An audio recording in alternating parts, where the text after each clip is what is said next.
जय श्री कृष्णा दोस्तों, आप सभी को मेरा नमस्कार। कल आप सबने कार्तिक मास महात्म्य कथा अध्याय 30 एवं 31 सुना।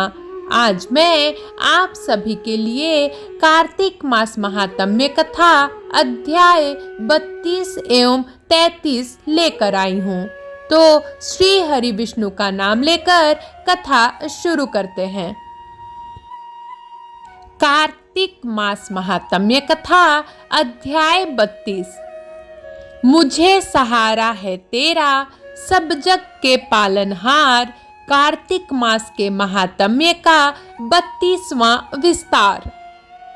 भगवान श्री कृष्ण ने आगे कहा, हे प्रिय, यमराज की आज्ञा शिरोधार्य करते हुए प्रेतपति धनेश्वर को नरकों के समीप ले गया और उसे दिखाते हुए कहने लगा, हे धनेश्वर, महान भय देने वाले इन नरकों की ओर दृष्टि डालो।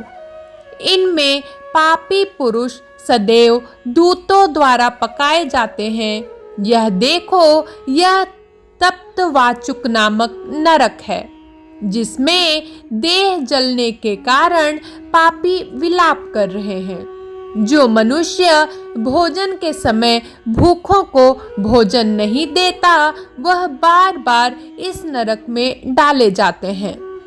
वह प्राणी जो गुरु, अग्नि, ब्राह्मण, गौ, वेद और राजा इनको लात मारता है, वह भयंकर नरक अतिशय पापों के करने पर मिलते हैं। आगे देखो, यह दूसरा नरक है, जिसका नाम अंधतामिस्त्र है।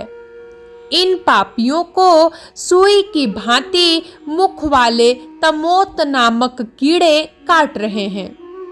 इस नरक में दूसरों का दिल दुखाने वाले पापी गिराए जाते हैं। यह तीसरा नरक है, जिसका नाम क्रकेय है। इस नरक में पापियों को आरे से चीरा जाता है। यह नरक भी असी मत्र वर्ण आदि भेदों से 6 प्रकार का होता है। इसमें स्त्री तथा पुत्रों के वियोग कराने वाले मनुष्यों को कड़ाही में पकाया जाता है। 2 प्रियजनों को दूर करने वाले मनुष्य भी असीमत्र नामक नरक में तलवार की धार से काटे जाते हैं और कुछ भेड़ियों के डर से भाग जाते हैं।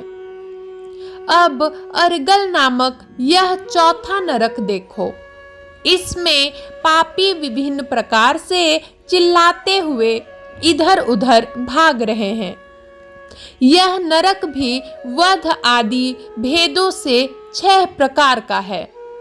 अब तुम यह 5वां नरक देखो, जिसका नाम कूटशालमली है। इसमें अंगारों की तरह कष्ट देने वाले बड़े बड़े कांटे लगे हैं।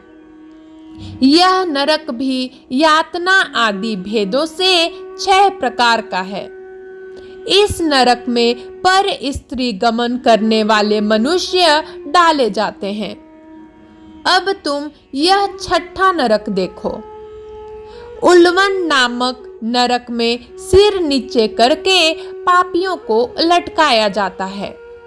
जो लोग भक्ष्य का विचार नहीं करते, दूसरों की निंदा और चुगली करते हैं, वे इस नरक में डाले जाते हैं। दुर्गंध भेद से यह नरक भी 6 प्रकार का है। यह 7वां नरक है, जिसका नाम कुंभीपाक है। यह अत्यंत भयंकर है और यह भी 6 प्रकार का है। इसमें महापातकी मनुष्यों को पकाया जाता है। इस नरक में सहस्त्रों वर्षों तक यातना भोगनी पड़ती है। यही रौरव नरक है।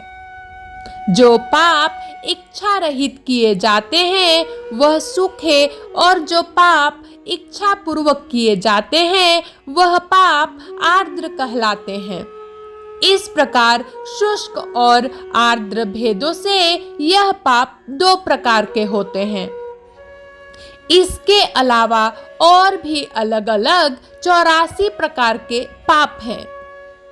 अपकृण, पाडाकते, मलिनीकरण, जाति भ्रंशकरण, उपाय, अतिपाप, महापाप, यह 7 प्रकार के पातक हैं। जो मनुष्य जैसा कर्म करता है उसे इन 7 नरकों में उसके पाप कर्मों के अनुसार पकाया जाता है। क्योंकि तुम्हें कार्तिक व्रत करने वाले प्रभु भक्तों का संसर्ग प्राप्त हुआ था, उससे पुण्य की वृद्धि हो जाने के कारण ये सभी नरक तुम्हारे लिए निश्चय ही नष्ट हो गए हैं। इस प्रकार धनेश्वर को नरकों का दर्शन कराकर प्रेतराज उसे यक्षलोक में ले गए। वहां जाकर उसे वहां का राजा बना दिया। वही कुबेर का अनुचर धनक्षय के नाम से प्रसिद्ध हुआ। बाद में महर्षि विश्वामित्र ने उसके नाम पर तीर्थ बनाया था। कार्तिक मास का व्रत महाफल देने वाला है। इसके समतुल्य अन्य कोई दूसरा पुण्य कर्म नहीं है। जो भी मनुष्य इस व्रत को करता है तथा व्रत करने वाले का दर्शन करता है, उसे मोक्ष की प्राप्ति होती है। कार्तिक मास महात्म्य कथा अध्याय 33। दया दृष्टि कर हृदय में भव भक्ति उपजाओ। 33वां अध्याय लिखो, कृपा दृष्टि बरसाओ। सूत जी ने कहा, इस प्रकार अपनी अत्यंत प्रिय सत्यभामा को यह कथा सुनाकर भगवान श्री कृष्ण संध्योपासना करने के लिए माता के घर में गए। यह कार्तिक मास का व्रत भगवान विष्णु को अति प्रिय है तथा भक्ति प्रदान करने वाला है। रात्रि जागरण, प्रातः काल का स्नान, तुलसी वट सिंचन, उद्यापन और दीपदान, यह 5 कर्म भगवान विष्णु को प्रसन्न करने वाले हैं। इसलिए इनका पालन अवश्य करना चाहिए। ऋषि बोले, भगवान विष्णु को प्रिय अधिक फल की प्राप्ति कराने वाले, शरीर के प्रत्येक अंग को प्रसन्न करने वाले कार्तिक महात्म्य आपने हमें बताया। यह मोक्ष की कामना करने वालों अथवा भोग की इच्छा रखने वाले मनुष्यों को यह व्रत अवश्य ही करना चाहिए। इसके अतिरिक्त हम आपसे एक बात पूछना चाहते हैं कि यदि कार्तिक मास का व्रत करने वाला मनुष्य किसी संकट में फंस जाए, या वह किसी वन में हो, या व्रती किसी रोग से ग्रस्त हो जाए, तो उस मनुष्य को कार्तिक व्रत को किस प्रकार करना चाहिए? क्योंकि कार्तिक व्रत भगवान विष्णु को अत्यंत प्रिय है और इसे करने से मुक्ति एवं भक्ति प्राप्त होती है, इसलिए इसे छोड़ना नहीं चाहिए।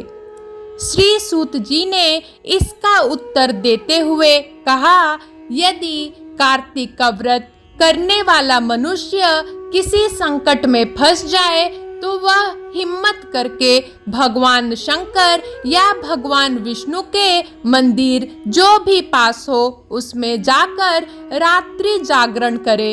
यदि व्रती घने वन में फंस जाए तो फिर पीपल के वृक्ष के नीचे या तुलसी के वन में जाकर जागरण करे। भगवान विष्णु की प्रतिमा के सामने बैठकर विष्णु जी का कीर्तन करें। ऐसा करने से सहस्त्रों गायों के दान के समान फल की प्राप्ति होती है। जो मनुष्य विष्णु जी के कीर्तन में बाजा बजाता है उसे वाजपेयी यज्ञ के समान फल की प्राप्ति होती है और हरि कीर्तन में नृत्य करने वाले मनुष्यों को सभी तीर्थों में स्नान करने का फल प्राप्त होता है। किसी संकट के समय या रोगी हो जाने और जल न मिल पाने की स्थिति में केवल भगवान विष्णु के नाम मात्र से मार्जन ही कर लें।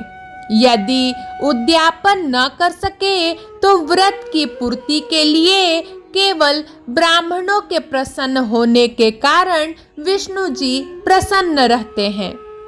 यदि मनुष्य दीप दान करने में असमर्थ हो तो दूसरे की दीप की वायु आदि से भली भांति रक्षा करे।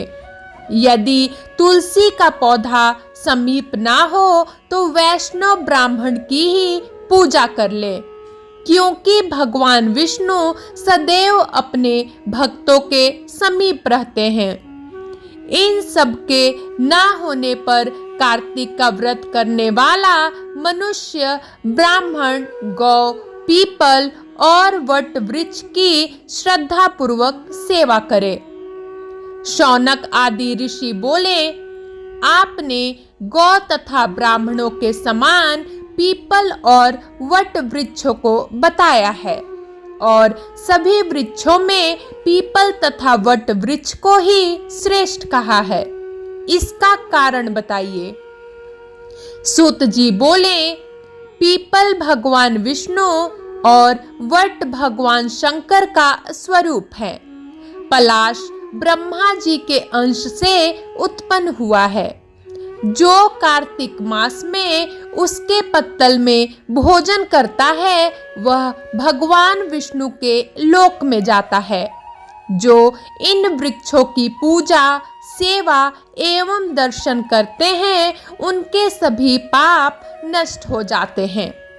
ऋषियों ने पूछा, हे प्रभु, हम लोगों के मन में एक शंका है कि ब्रह्मा, विष्णु और शंकर वृक्ष स्वरूप क्यों हुए?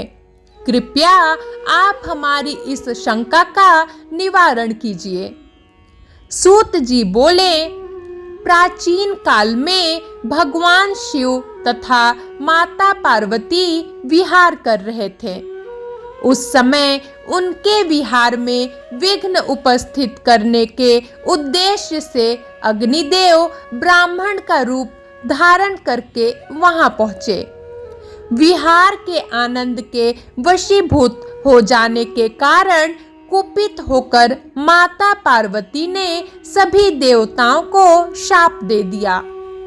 माता पार्वती ने कहा, हे देवताओं, विशेष सुख से कीट पतंगे तक अनभिज्ञ नहीं है।